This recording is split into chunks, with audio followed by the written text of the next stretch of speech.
Hi, everybody. It's Jill here with Illuminating Women, and it's Wednesday, and it's our coffee break and connect. A great opportunity to take a break, grab your cup of coffee, connect with your sisters, and be with our Illuminating Women sisterhood to learn, to grow, and to be empowered. And we believe in Illuminating Women that the more women learn, the more empowered they get, the stronger our families and communities are. And we like to talk about all kinds of things. And today, I am so excited. I got to have one of our very own, Julie, who is a permanent makeup artist. And for some of us, we spend a lot of money on makeup. And how wonderful would it be to, especially if that's when we get back to that, you jump out of bed and you got to be somewhere right away. You don't quite have time to make everything look good. This woman knows how to make you look good all the time. And if you're dating, that's probably a good thing. So, Julie, welcome to this place, and just share with us a little bit about you and what you do, and teach us some things about permanent makeup, because I got to be really honest, I'm a little afraid. I've been thinking about it, but I want to know more about it. So welcome and thank you. I will actually touch on that fear. That's one of my my points here. Anyhow, I'm Julie Spillane. I'm a permanent makeup specialist. I grew up in Washington State, so I've been here kind of my whole life. I'm not going anywhere, folks.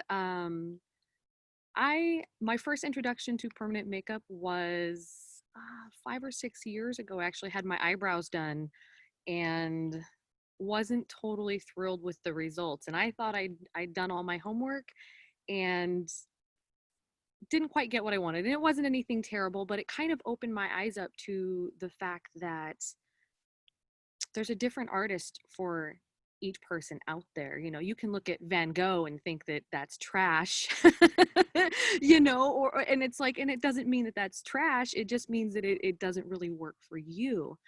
And so I realized that if somebody could be really successful and not be the right artist for me, then maybe I would be the right artist for somebody like me. And so that's kind of what got me interested in permanent makeup. And so I did an apprenticeship down in the SeaTac area with a gal that did just gorgeous work. And so that lasted a number of months. And then once I was done with my apprenticeship, I went on to do additional trainings, and I kind of just keep doing more and more training, because that's kind of what we do when we care about our craft. There is no point that we're like, oh, I'm done. I've reached, I know everything now. There's nothing to learn. So that's something I'm really passionate about. I care so much about helping women feel their best, and it doesn't have to be with permanent makeup. It can just be with some love. It can be with saying, sweetie, you don't need makeup. we don't really need it, but man, I tell you what, getting up in the morning and having a little bit going on can just set your whole day off. Today, you can kind of see my face in here. This is my 5-minute face. Because I have my brows done, I have an eyelash enhancement done, which is basically like super, super natural eyeliner, and I have my lips done too. And so even if I have to just jump in the car and head out for whatever reason, I get to do that and have just kind of that little bit of extra confidence. Like maybe I don't have my moisturizer on, and maybe I don't have my blush and whatnot on, but I still get to be like, you know what? Whatever it is that's come up, I got this. I got my eyebrows on. I can handle this. And so I love being able to help bring some of that into women's lives, because we have so much going on, and there's so many other things that go on in our heads, that having that one less thing to deal with is just so nice. It is so nice. So Jill, you had mentioned being kind of curious but also afraid, and that's a good thing. And I'd like to go over a couple things that we can do to help take care of some of that fear and make the idea of having some permanent makeup done. So one of the really, really, really big things that I stress wherever you're going, whether it's for permanent makeup or a tattoo, is talk to your artist and ask where they did their training or where they did their apprenticeship. Because in Washington State, there are 0 requirements to get your license as far as hands-on training is concerned. You have to do an online training for bloodborne pathogens. That's required. But you could literally watch some videos on YouTube and go, okay, I think I'm good. Pay for your license, pay for your bloodborne pathogens, and start tattooing somebody's face. So that is a really big thing. Ask them where they did their apprenticeship. Ask where they did their training. Not all training is created equally either. Anyone can offer training in most places. Some states are different, but in Washington state, anyone could say, I'm a trainer. There are people literally that will take a 2-day weekend course and then turn around and say, I'm training, and start training people. So this is where you really want to find out, where did they get their training done? Did they do it online? Did they do it in a hotel? It could be quality, but there's no guarantee with that, because real often people will fly in from out of state and go, hey, we're doing this big training. They'll do a ton of advertising. They'll say, hey, pay for this $5,000 course or this $6,000 course, and you're going to make $100,000 a year. And so a lot of people will jump on that as like a get rich quick type of scheme. And that's not how this works.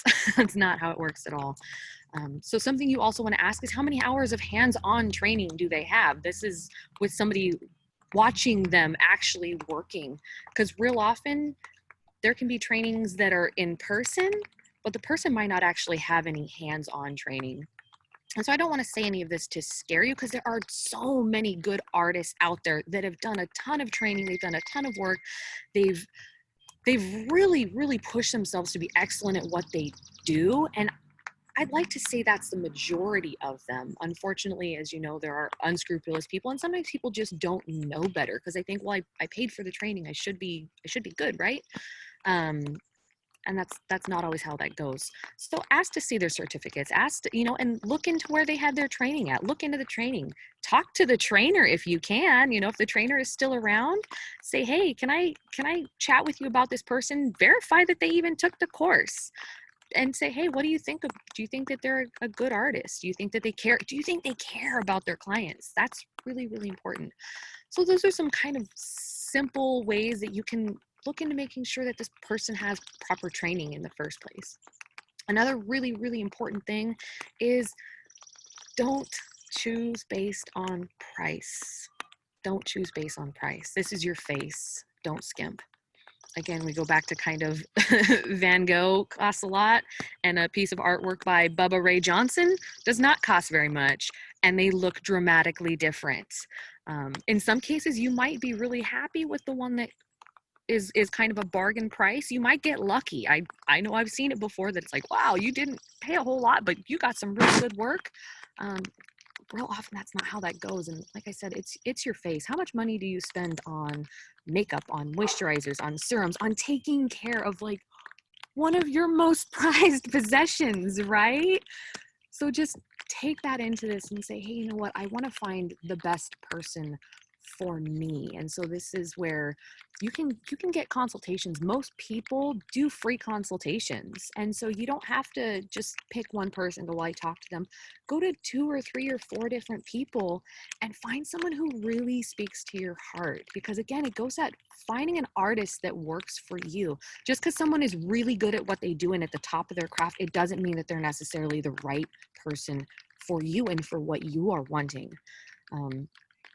So I really, really want to encourage, even if you skipped the first one, this one to me is where it's really at, is talk to someone and make sure they get you and they get where you're wanting to end up. If you want a really, really super, super natural look and you look at their work and they're all kind of big and dramatic, that might not be the artist for you. They're perfect for the person that wants that, but it might not be the person for you. My third point is, everyone gets nervous, and that's good. That is a good thing. And here is why. It means that you're taking this seriously. It means that you aren't just like, oh yeah, sure, I'm going to go and have my eyebrows tattooed, or I'm going to have my face tattooed. Yeah, whatever. This person, they're working out of their basement. That's fine. I don't care. Like that little bit of nervousness is you protecting you.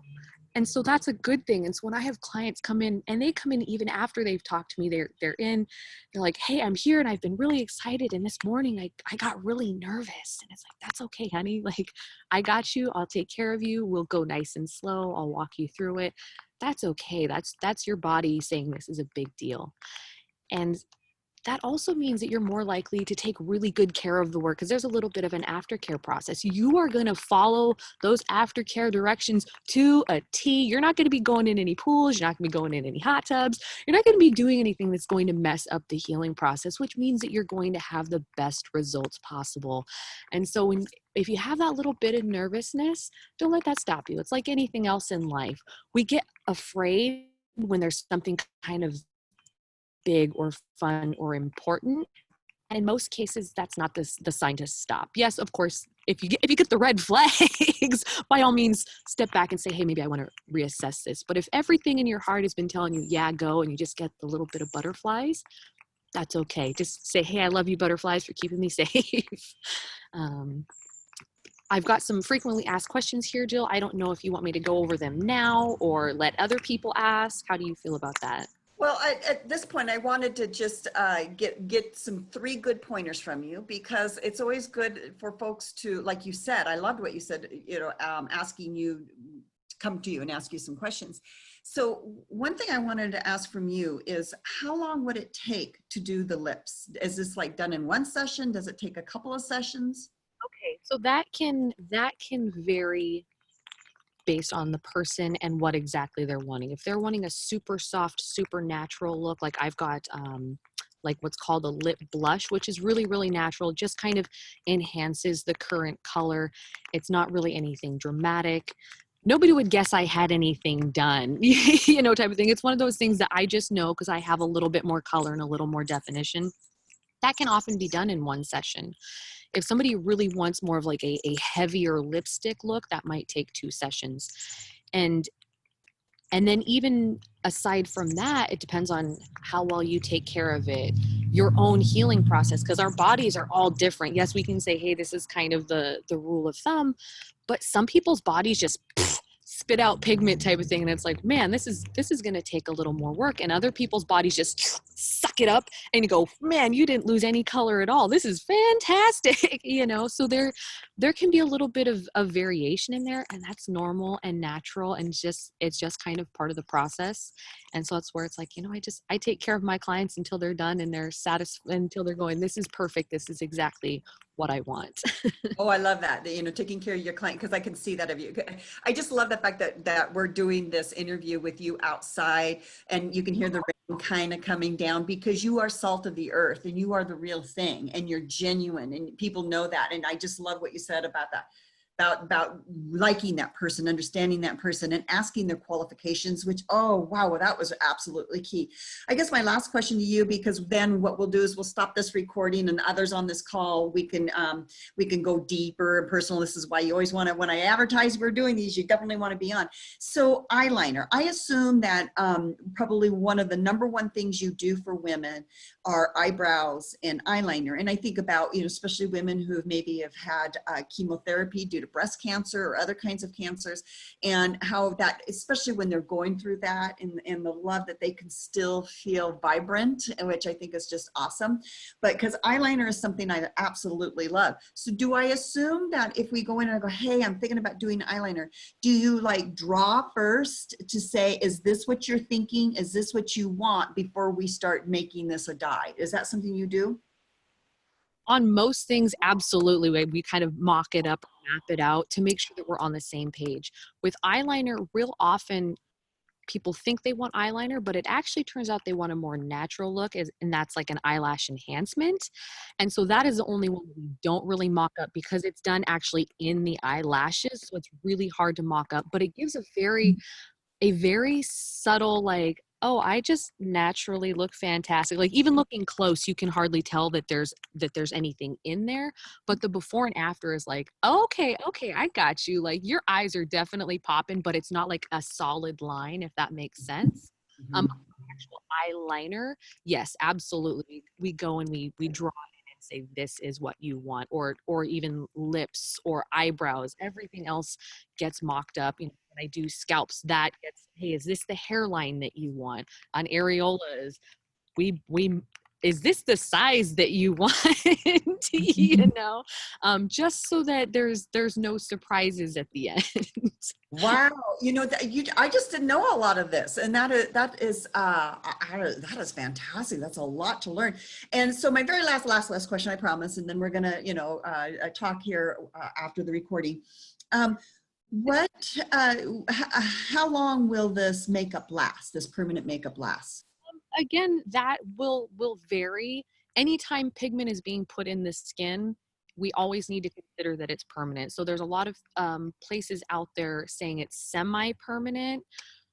We really need to be careful with that. Typically that comes from training.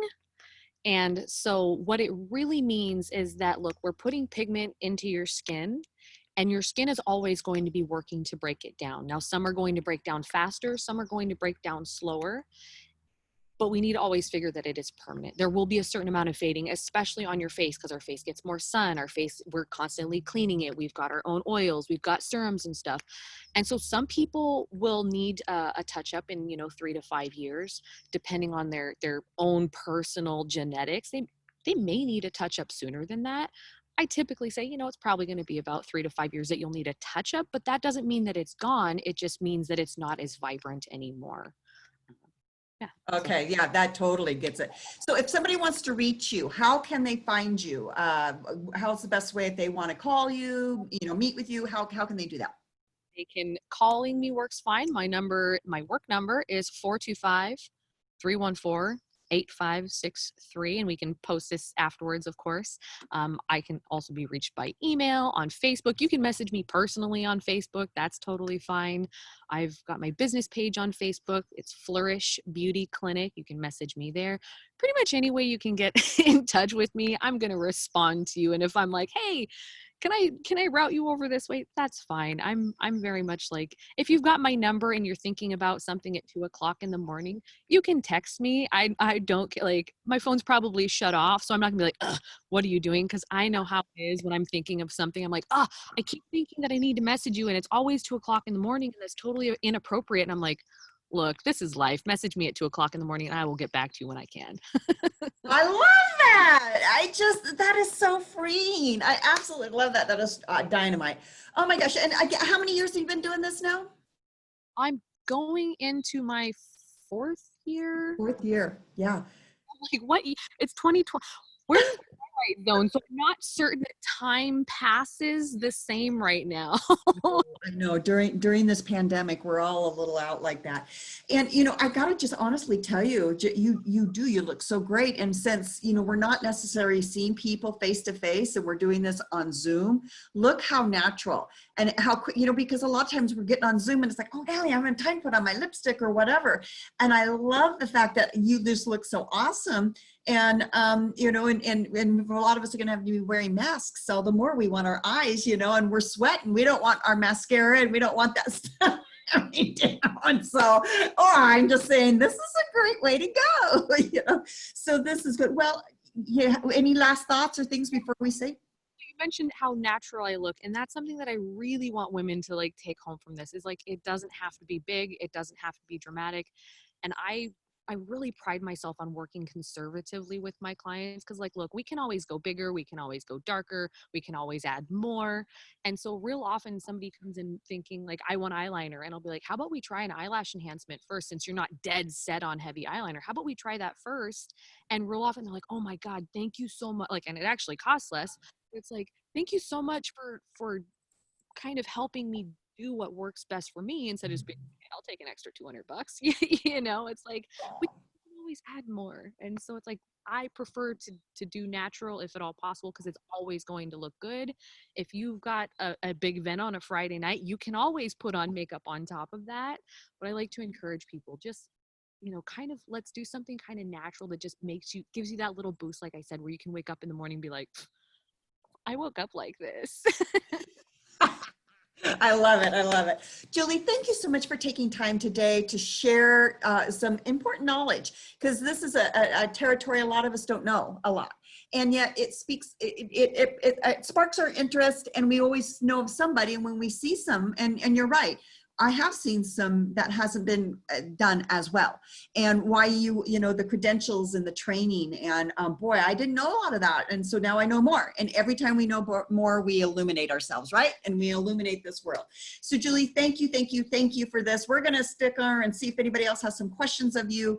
And I just go out and shine. You're meant to shine, and shine bright and shine beautifully. So thank you, and blessings. Bye-bye, everybody. Thank you, Jill.